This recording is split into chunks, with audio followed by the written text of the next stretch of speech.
জনাই লৈছিলোঁ।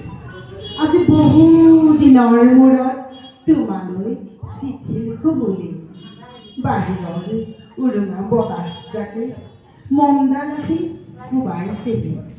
চাওঁ খিৰিকীখন জপাই দিওঁ। 7 বছৰৰ আগৰ কথাবোৰ তোমাৰ বাৰু মনত আছেনে? আমি যে নতুন জীৱনটোৰ পাতনি মেলিছিলোঁ। মোৰ গাত সেই অচিনাকি নিশা বাৰুকৈ লাগিছিল।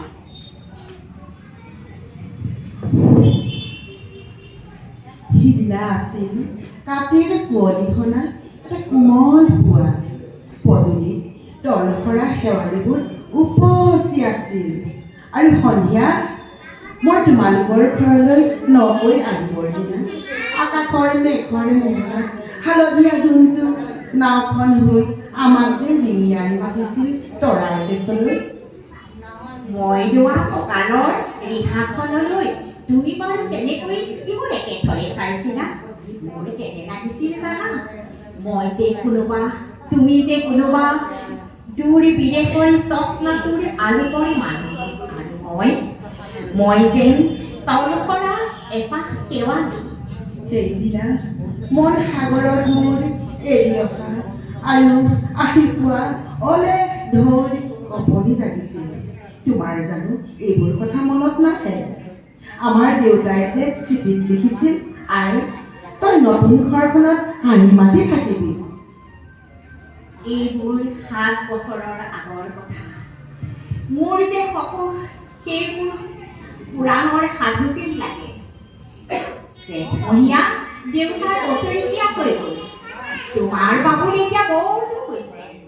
তাৰ ওপৰ পাৰি এহানিমান ডালিম গুটি যেন দাঁত অকণি গজিছে।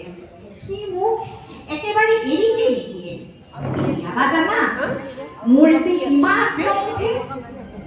নাই নহয়, সেইকাৰণে সি বাৰু মোৰ বগা হাতযোৰলৈ এনেদৰে তধা লাগি চাই থাকে কিয়? তাৰ উপাৰ্জন কৰা সেইযোৰ হাত চিনাকি। বাবুল এতিয়া স্কুলত নাম লগাই দিলে। স্কুলত থকা সি সময়খিনি মোৰ যে বুকুখন তেনেই উদং হৈ থাকিব ভাই। আৰু বিশেষ একো নাই। মোৰে হ'ব। তুমি যিদিনা উলটি আহিবা মোক আগতীয়াকৈ জনাবা দেই। মই ভোগ দুৱাৰি গৈ বহাগ নৃত্যৰ পুখুৰীৰ পৰা তোমাক ৰিঙিয়াই মাতিম। তুমি যিদিনা উলটি আহিবা মোক আগতীয়াকৈ জনাবলৈ নেপাহৰিবা দেই। মৰম ৰবা, তোমাৰ মমতা। পুনঃ এইবাৰ বুজিছা, মাঘৰ বিহুৰ মেজিৰ জুইকুৰা বৰ ডাঙৰকৈ জ্বলিছিল। আমাৰ আইতাৰ কণী ছাগলীজনীৰ দুটা পোৱালি জ্বলিছে। এটা ফুট বগা আৰু আনটো পখৰা। আপোনালোকে কেনে পালে?